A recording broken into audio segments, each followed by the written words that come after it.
Амрын гэрээ үзэгчдээ цагдаа эрхийн газрын хэвлэл мэдээллийн төвөөс бэлтгэн хүргэдэг Полис подкаст хөтөлбөрийн энэ удаагийн дугаарт бүртгэл хяналтын төвийн аюултай ачаа тээвэрлэлийн зөвшөөрөл хариуцсан ахлах мэргэжилтэн цагдаагийн уршууч Отгонбаатар оролцож байна. Танд энэ өдрийн мэндийг хүргэе.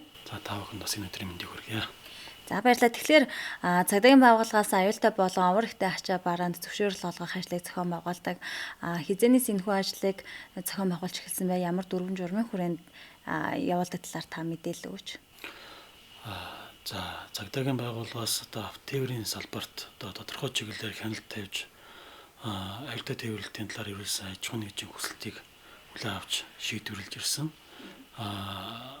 Энэ нь бол албан бичгийн хүрээнд шийдвэрлэгдэж явж байгаа эрх зүйн шинжил түүнийг дагаад аюултай ачаа тээврийн онцлог тохируулаад зөвшөөрлийн тогтолцоо бий болсон гэж үздэг. Ингээд аюултай ачаа тээврэх ойлголт гарч ирсэн байгаа. Ер нь бол автоеврийн тухай 1999 онд батлагдсан тухай үеэс нь цагдаа эрхийн газрын нийтийн хэв журам хамгаалах олон нийтийн аюулгүй байдлын анх газар хариуцаад аюултай ачаа тээвэр дээр зөвшөөрлийг олгож эхэлсэн байдаг. Энэ зөвхөн албан бичгийн хүрээнд явж байгаад 2014 онд цагдаагийн байгууллагын захиргааны хяналт түүнд багтах зөвшөөрлийн системийг боловсруулангуй болгох, иргэд аж ахуйн нэгжид одоо хүргэж байгаа цагдаагийн байгууллагын үйлчлэгийг нэг дор төвлөрүүлэх,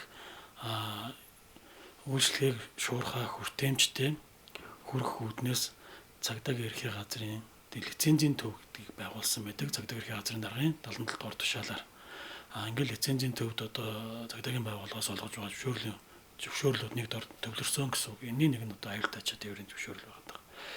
Улмаар одоо 2017 онд лицензийн төв маань бүртгэл хяналтын төв болсон нэршилтэй болсон. Бүртгэл хяналтын төвд одоо зөвшөөрөл хяналтын тасагт аюултай ачаа тээврийн зөвшөөрлийг олгохоор ингээд ажиллаж байгаа. Тэгэхээр яг аюултай ачаа тээвэр болон овор ихтэй ачаа бараа гэж яг юуг ойлгох ёстой вэ?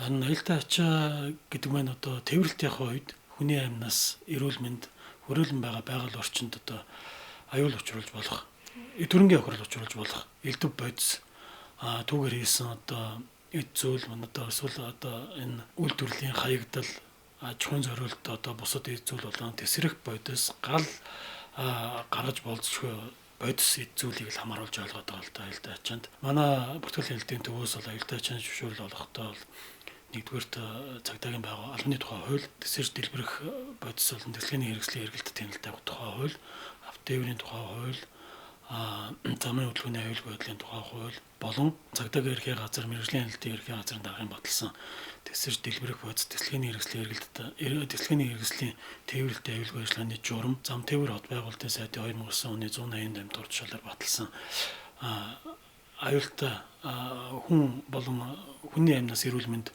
байгаль орчинд хорин нөл орчуулж болж ачаа тээвэрлэх журам мөн цагдаагийн байгууллагын үйл ажиллагааны код журам 600-607-оор зохицуулагдчихэдэг. Тасаа аюултай ачаагийн ярьлаа шүү дээ. Аюултай ачаа болгонд цагдаагийн байгууллагаас зөвшөөрөл авдаггүй.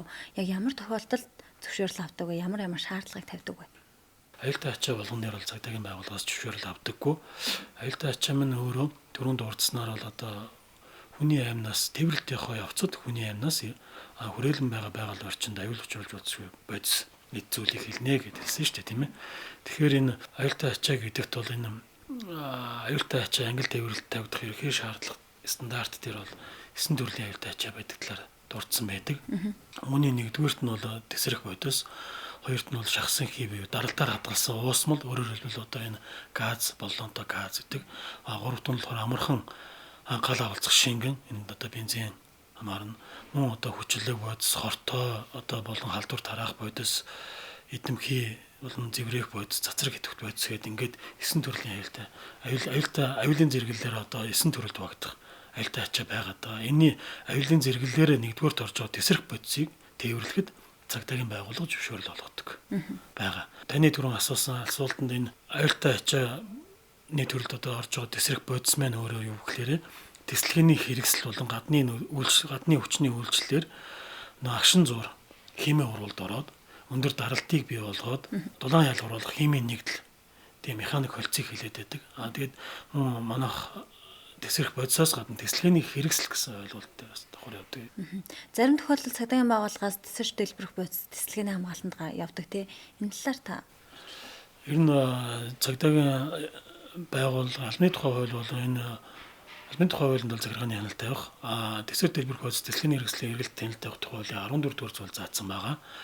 Тэсвэр дэлбэрэх хуудас дэлхийн хэрэгслийг тээвэрлэхдээ тодорхой чиглэлд, тодорхой стандартыг хангасан тээврийн хэрэгслэр хамгаалт, цагдаагийн хамгаалттай, цагдаагийн зөвшөөрөлтөй, харуул хамгаалалттай аюулгүй байдлыг хангаж тээвэрлэнэ гэд заасан байдаг. Тэгэхээр одоо цагдаагийн байгууллагт бол хуулиар хариалуулсан л байгаа юм л да. Тэсвэр дэлбэрэх хэрэгслийг тээвэрлэх үе, хадгалах нь, аюулгүй байдлыг хангах дээр бүртгэл хяналтын төвд одоо ерөнхийдөө тэсвэр дэлбэрэх хуудас дэлхийн хэрэгсэл, импортлох, худалдах, үйлдвэрлэх, дэлхийн ажил үйлчлэгээ эрхлэх чиглэлээр үйл ажиллагаа бол тусгай зөвшөөрөлтөй 78 аж ахуй нэгж, зөвхөн тээвэрлэлтийн чиглэлээр үйл ажиллагаа идэвхтэй явуулж байгаа 10 аж ахуй нэгж ба. Ингээд нийлээд нэг тэтгэр аж ахуй нэгжүүдийн 300-аа тээврийн хэрэгсэл одоо ингээд идэвхтэй одоо аюултай ачаа тээвэрлэлд нь оролцоод явж байна. Ингэхдээ бол манай төвөөс бол яг 6 сард нэг удаа зөвшөөрлийг сунгаж олгодог байсан.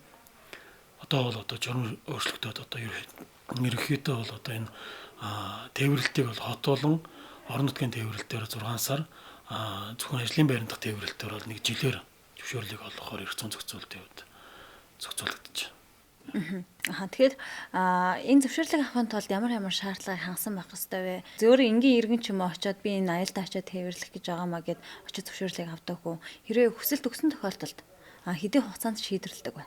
Аюултай ачаа тээвэрлэлийн зөвшөөрлийг бол энгийн иргэдэд олгохгүй. Зөвхөн тусгай зөвшөөрлөлтөө буюу аюултай ачаа тээвэрлэх чиглэлээр үйл ажиллагаа явуулж байгаа аж ахуйн нэгжүүдэд олгодог байгаа. Аюултай ачаа тээврийн зөвшөөрлийг бол одоо журам зааснаар л ажлын 7 хоногийн хугацаанд гаргадаг байна. Тэсвэр дэлбэрэх хуудас дэлхийн хэрэгслийн тээвэрлэлтийн аюулгүй ажиллагааны журам зааснаар, журмын 10 дугаар зааснаар бол тодорхой төрлийн бичиг баримтыг бүрдүүлэх шаардлагатай байдаг. Үүнд бол албан ёсолт, улсын бүртгэлийн гэрчлэгээний хуулбар, тусгай зөвшөөрлийн хуулбар, тээврийн хэрэгслийн жолоочийн мэдээлэл, энд одоо тээврийн хэрэгслийн жолоодох эрхийн үнэлэх, мэргэсэн жолоочийн үнэлэх, тэсвэр дэлбэрэх хуудастай харьцах үнэлэх, эрүүл мэндийн хуудас, мөн тээврийн хэрэгслийн гэрчлэгээ, тусгай тонголсон тээврийн хэрэгслийн 4 талаас авсан фото зураг, мэргэжлийн хяналтын улсын байцаагчийн аюултай ачаа тээвэрлэх чиглэлээр гаргасан дүгнэлт, техникийн онцлогооны дүгнэлтийн хуудас зэрэг багтдаг. Хэрвээ тухайн тээврийн хэрэгсэл нь орон нутагт байгаа бол аюултай ачаа тээвэрлэх чиглэлээр одоо орон нутгийн цагдаагийн байгууллагад хүсэлт гаргаад аюултай ачаа тээвэрлэх боломжтой гэсэн тодорхойлтыг бас авсарч ирүүлэх хэрэгтэй байна. Хүсэлтийг ямар хэлбэрээр авч ийнэ? Бүртгэл хяналтын төв дээр болон цахимаар өгч болох уу? Энэ талаар та иргэдэд мэдээлэл өгч. Цагдаагийн ерхий газрын дарга болон мэргэжлийн хяналтын ерхий газрын даргаас батлагдсан тэсвэр дэлбэрэх хуудас дэлхийн хэрэгслийн тээвэрлэлтэй аюулгүй ажиллагааны журам байгаа. Энэ журмын 10 дугаар зүйлд бол одоо хүсэлтийг албан бичгээр ирүүлнэ гэж заасан. Гэхдээ засгийн газрын 2018 оны тогтоолд төрийн байгууллагын үйлчлэгийг одоо захимжуулах талаар тогтоол шийдвэр гарцсан явж байгаа. Энэ хүрээнд одоо цагдаагийн байгууллагын тодорхой төрлийн зөвшөөрлүүд захимжих шатанда одоо явж байгаа. Энэ Монголио одоо цагдаагийн ерхий газрын бүртгэл хяналтын төвөөс 3 удаа албантай одоор саналаа явуулсан. Ажлын хэсгүүд нь бас 2-3 удаа хуралдсан. Ингээд ерөнхийдөө одоо судалгааны төвшөнд явж байгаа. Одоо энэ оны эхний хагас жилдээ багтаагаад энэ Монголиуд багтахаар яригдж байгаа асуудал байна. За тэгэхээр мэдээлэл өгсөн танд баярлалаа. Ажил амжилт хүсье. Баярлалаа. Та бүхэнд. Манай өнөөдрийн дугаарт цагдаагийн ерхий газрын бүртгэл хяналтын төвийн аюултай ачаа тээвэрлэлтийн зөвшөөрөл хариуцсан ахлах мэргэжилтэн цагдаагийн орчууч Отгонбаатар оролцож мэдээлэл өглөө.